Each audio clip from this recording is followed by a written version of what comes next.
Guys, WhatsApp, তোমরা দেখছো ডোবিস blog আর আমি তোমাদের সাথে ডোনা।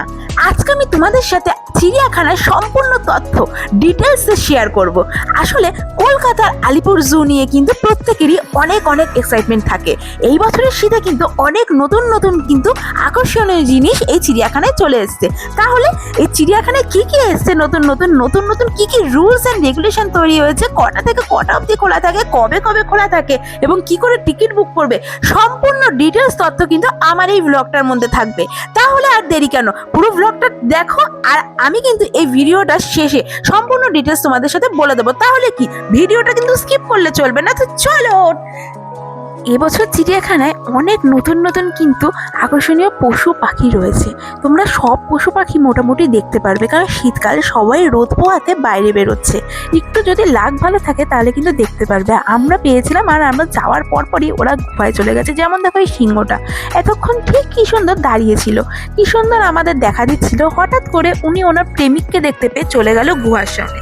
আমরা তো কতক্ষণ ধরে ওয়েট করে বসে রয়েছি যে কেউ না কেউ একজন এসে আবার হয়তো আমাদের দেখা দেবে, কিন্তু কি করবো, লাক তো খারাপ, ওরা দুজনে মিলে চলে গেল গুহার ভেতরে। তাহলে লাক খারাপ করলে কিন্তু চলে না, কারণ এখানে ময়ূরের পাখনা মেলাটা কিন্তু আমাদের চোখের দৃষ্টি একদম এড়াতে পারেনি। আমরা কিন্তু দেখলাম ময়ূরের পাখনাটা কি সুন্দর মেলে ধরেছে, দেখে তো খুব ভালো লাগলো। তারপর আর কি বেশ কিছু পাখিদের দেখে নিলাম। এটা যেমন উট পাখি, আর এই প্রত্যেকটা পাখি পশুদের বাইরে কিন্তু এদের ডিটেলসটা কিন্তু বোর্ডে দেওয়া রয়েছে। তোমরা তার ডিটেলসটা দেখেও জানতে পারবে যে এটা কোন পাখি বা এটা কোন পশু বা এটা কোথা থেকে আনা হয়েছে। এইখানে যেমন গন্ডারটা জলের মধ্যেই ডুবেছিল, আমরা তাকে দেখতে পাইনি, অনেকক্ষণ দাঁড়িয়েছিলাম তাকে দেখার জন্য।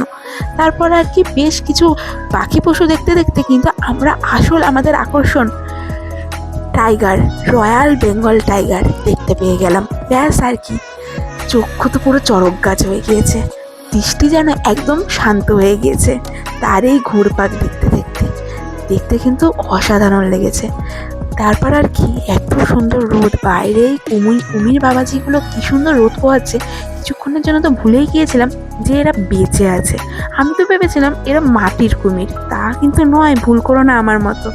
এরপর আর কি সব কিছু দেখতে হঠাৎ করে দেখলাম সরীসৃপ ভবন, সেখানে ঢুকে পড়লাম।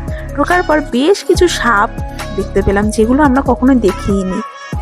তোমরা কিন্তু ঘুরতে সবটাই কভার করতে পারবে, কোন দিক থেকে স্টার্ট করবে সেটা ভাবতে হবে না।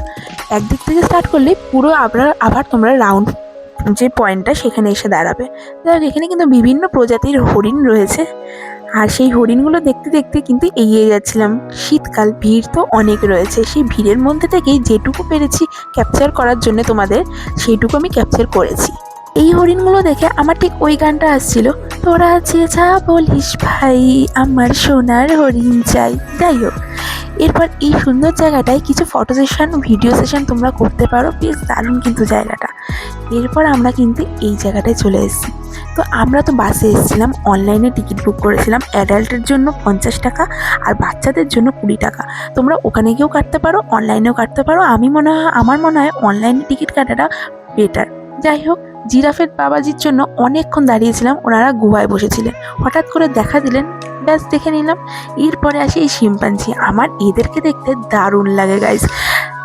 ঠিক মনে হয় যে আমাদের মতনই হাত পা চাল চলন সব আছে, ঠিক মনে হয় আমাদের মতনই দেখতে। যাই হোক, আমি কিন্তু মজা করছিলাম। তো আমাদের একটুখানি দেখা দিয়ে চলে গেল তিনজনেই গুহার ভেতরে। ওই ভাগ্য ভালো ছিল তাই একটুখানি দেখে নিলাম। আজকে আমরা চলে এসেছি চিড়িয়াখানা, আর এই চিড়িয়াখানায় তোমরা কিন্তু এখন আসতে পারো। শীতকালে রোজ খোলা রয়েছে, এই নর্মাল টাইমে বৃহস্পতিবার বন্ধ থাকে, কিন্তু এখন রোজ খোলা রয়েছে। আসতে পারো, প্রচুর নতুন অ্যানিমালস এসছে আর প্রচণ্ড ভিড় রয়েছে। আর তোমরা অনলাইনেও টিকিটটা কাটতে পারবে, এখানে এসেও স্ক্যানার রয়েছে পাশে, ওখান থেকে কেটে নেবে, কারণ নর্মাল টিকিটের ওখানে কাউন্টারে প্রচণ্ড লাইন রয়েছে। তো অনলাইনে যে স্ক্যানার আছে ওখান থেকে টিকিটটা কাটবে, তাতে তোমাদের লাইনে দাঁড়াতে হবে না।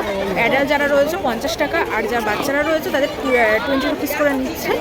তো শীতকাল পড়ে গেছে, এই শীতে আমরা দুজনে কিন্তু চলে এসেছি চিড়িয়াখানা। দেখতেই পাচ্ছি এক লাস্ট আমরা দুজনে মিলে চলে এসেছি চিড়িয়াখানা। আর চিড়িয়াখানায় এসে সব কিছু দেখা কমপ্লিট। আমরা মোটামুটি অল ওভার পুরোটা ঘুরেছি মোটামুটি 2.5 থেকে 3 ঘন্টার মধ্যে। 2.5 ঘন্টা হয়েছে, 2.5 ঘন্টার মধ্যে আমরা ঘুরেছি, খেয়েছি, সব কিছু কমপ্লিট করেছি। আমাদের মোটামুটি সবটা কমপ্লিট হয়ে গিয়েছে। তো তোমরা চলে এসো, সকাল 9টা থেকে বিকেল 5টা অবধি খোলা থাকে। তো চলো, টাটা, বাই বাই। আমার চ্যানেলটা সাবস্ক্রাইব করে, লাইক করে, শেয়ার করো, টাটা।